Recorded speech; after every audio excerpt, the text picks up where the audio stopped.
Calcutta test లో team India పరాభవాన్ని చవిచూసింది. స్వదేశంలో హుందాగా గెలవాల్సిన మ్యాచ్ ను 124 పరుగుల స్వల్ప లక్ష్యాన్ని కూడా ఛేదించలేక చితికిల పడింది. ఈ పేలు ప్రదర్శనతో అందరి మదిలో మొదలవుతున్న ప్రశ్న, వరల్డ్ టెస్ట్ ఛాంపియన్షిప్ లో భారత్ ఈసారైనా ఫైనల్ కి అర్హత సాధిస్తుందా లేదా? WTC 2025-27 సైకిల్లో ఉన్న 18 మ్యాచ్ల్లో టీమిండియా 8 టెస్టులు ఆడింది. ఇప్పటి వరకు ఏ జట్టు ఎన్ని మ్యాచ్లు ఆడలేదు. మ్యాచ్ లో పరంగా భారత్ తర్వాత ఇంగ్లాండ్ 5 తర్వాత స్థానంలో ఉంది. టీమిండియా ఎక్కువ మ్యాచ్లు ఆడింది, కానీ వీటిలో గెలిచింది కేవలం 4 మాత్రమే. మూడిట్లో ఓడి ఒక్క మ్యాచ్ ను డ్రాగా చేసుకుంది. ఇక టీమిండియా చేతిలో మరో 10 మ్యాచ్లు మాత్రమే ఉన్నాయి.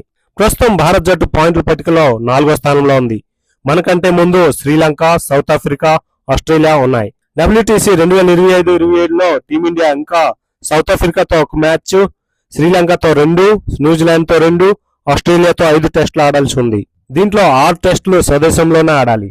ఒకప్పుడు సొంత గడ్డపై మ్యాచ్ అంటే ఈజీగా తీసుకునే వాళ్ళు, కానీ న్యూజిలాండ్ చేతిలో వైట్ వాష్, తాజాగా సౌత్ ఆఫ్రికా చేతిలో ఓటమితో పరిస్థితులు భిన్నంగా మారాయి. గిల్స్ అయినా ప్రతి మ్యాచ్ కు ప్రాక్టీస్ ఇంకా పెంచాలి. ఖచ్చితంగా గ్రౌండ్ లో హార్డ్ వర్క్ చేస్తేనే ఫైనల్ చేరేందుకు అవకాశాలుంటాయి. ఈ 10 మ్యాచ్ల్లో అన్నిట్లోనూ విజయం సాధిస్తే టీమిండియా 172 పాయింట్లు, 79.63 పాయింట్లు పర్సెంటేజ్ సొంతం చేసుకుంటుంది. అయితే గత రికార్డులు పరిశీలిస్తే పాయింట్ల పర్సెంటేజ్ కనిష్టంగా దాదాపు 65 కంటే ఎక్కువ ఉంటేనే ఆ జట్లు ఫైనల్ కు అర్హత సాధించాయి.